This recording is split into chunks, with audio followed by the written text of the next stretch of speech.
Hey everybody, how is it going? I hope you're doing well. I'm doing well because today we're talking about music and today we are doing a contest entry.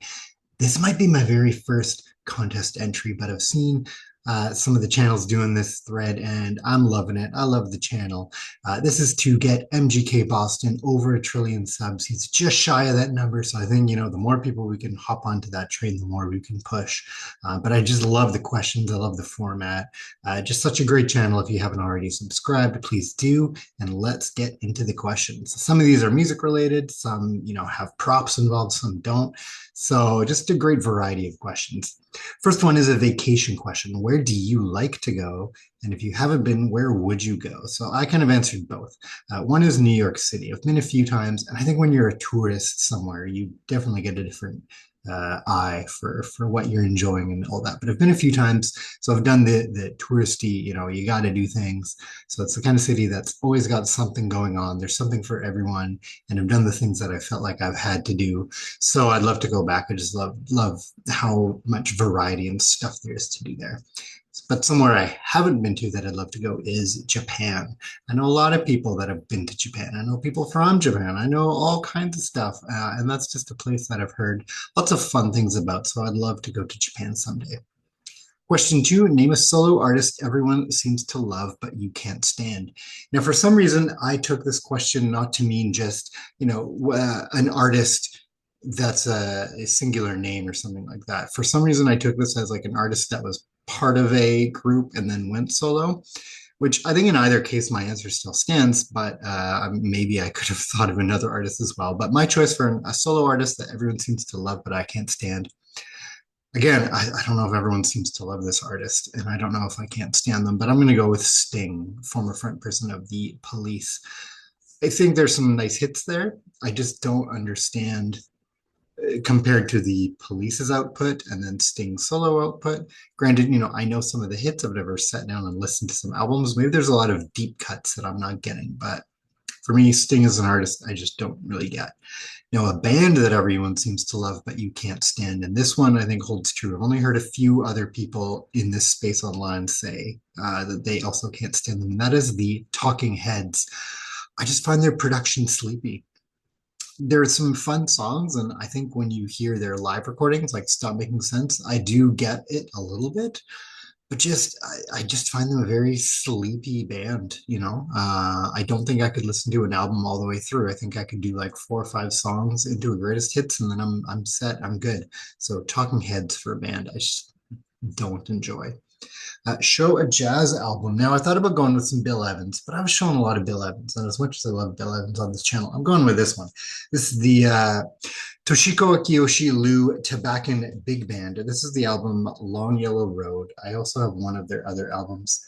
This is progressive bop, big band bop. There's the two of them there. There's Lou and Tabakan, or Lou Tabakan is one of them, and then Toshiko Akiyoshi is the other. This is just such a diverse album. It's really cool. I'd never heard it before. I picked it up when I was kind of scattering through a catalog. This one, especially this album's got a little bit of everything. I have another album where the second side is dominated by what is very much a progressive jazz piece. This one, it's a little more big band, but there's just a lot of cool influences on here. So I wanted to highlight something that maybe a lot of folks aren't aware of, but should check out. So there we go there. Next one, show a country and Western album.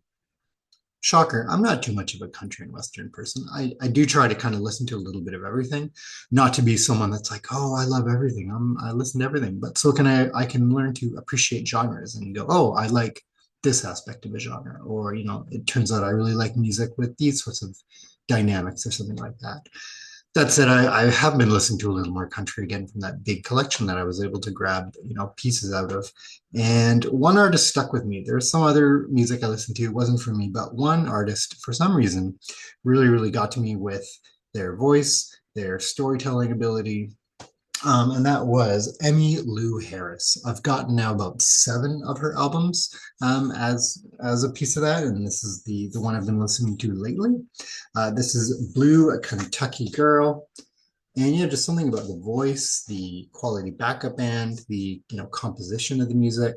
Um, listen to some other country music, but this one, this artist, I'm really enjoying, like to the degree that I will probably go out of my way to get maybe some live stuff. So, I don't have their first two albums. Then I think I have the next six in a row.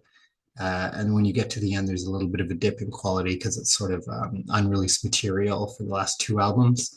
But I just want to check out more. I really enjoy this artist. So I do follow actually a couple folks that might see this because they've participated in the thread that do more country and Americana and Western music. So I'd like to hear your opinions of this artist down below. Next, who is your favorite sports team or athlete of all time? Shocker. I'm not much of a sports guy. I do swimming. That's, I guess, my sport. I don't follow it competitively or anything, but that's kind of this thing I like to do to move around when I get the chance. Um, it's not an exciting sport to watch. I tried. Turns out you just do it faster, and that's how you're better than others because you did it a bit faster or more efficiently. So that's mine. So we'll go with I guess my parents' teams, which would be the Green Bay Packers or the 49ers for football. Now I think about it, that's kind of funny. Yeah, both the sports of my parents are football. I guess not much of a hockey family, not much of an anything else, but yeah, Packers and 49ers for that. Share a concert memory. I'll go with 2004 because lots of really exciting things happened in 2004. I got married. That was exciting. But concert related, I mean, we had music, but that wasn't the exciting part. We both got to see bands we love, some of our bucket list bands. So for me, it was the Decemberists. I've loved them for over 2 decades, but I've just never been able to see them for one reason or another. But I finally saw them on their Peaceful Kingdom tour promoting their album from 2024, which was a fantastic album. It feels like, they took the best parts of them as a group and stuck it on an album. And that's what the tour felt like too. It had great staging, had a great kind of story line to go with that. They played tracks from all over from their catalog, which is enjoyable too. Lots of the new stuff, which I love too, when bands tour an album, but lots of the old songs that I love as well. So that was really exciting. And then my wife, who is a massive Taylor Swift fan, dare I say a Swiftie, we were lucky enough to grab very affordable tickets for one of the final Vancouver, BC performances. And that was just a production. I've never been to a concert that massive. Easily the loudest concert I've ever been to, but not because of the stage show, just the noise, the cacophony of fans. But it was just really cool to be in that space, seeing so many people in their element, like all there for the same reason, because they just love this artist. And that was just really cool to see how happy everyone was. I love that. And the show was very cool as well. So those are my two concert memories of being able to see some artists that are super important to the both of us.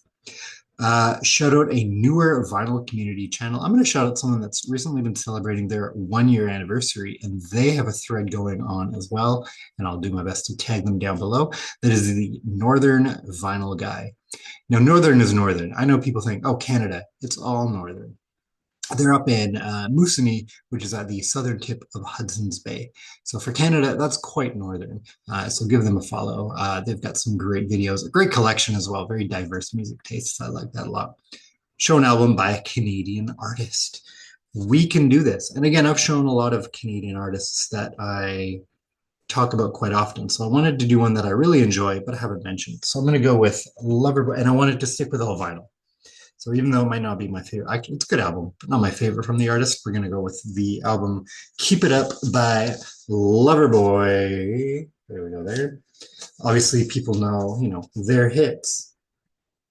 But I think Loverboy is one of those artists that are so much more than their hits. There's so many amazing deep cuts, so many amazing albums that people don't check out because they only know their first two and then they kind of track off. But just give this one a listen even. It's great. I love a lot of Loverboy stuff. So Keep It Up by Loverboy is a good one. This last one I only have on CD. Actually looked, the albums I do have on vinyl from the year of my birth are kind of not ones I would listen to that frequently. So why would I show them off? And then one I only had on tape. Actually, no, one I do have on vinyl. I think. No, I'm wrong. Different year. It was on tape only. So we're gonna go with Queensryche, Operation Mindcrime, the let's not say birth of progressive metal, but the one of the cornerstones of the genre. Classic album. So we're going with that one. It's a CD. I would have liked to have kept it vinyl only because that's the cool thing to do on YouTube. But we're doing actually that's not true. That was true, but I think CDs are coming back. Vinyl's getting way too good. This is not a rant. Operation Mindcrime. It's a great album. That said, there's my 10 answers to those 10 great questions. And, when I look at the counter, you're just a couple dozen shy, buddy. So keep pushing. Let's do what we can to 1 trillion subs. And I'll catch you next time. Bye.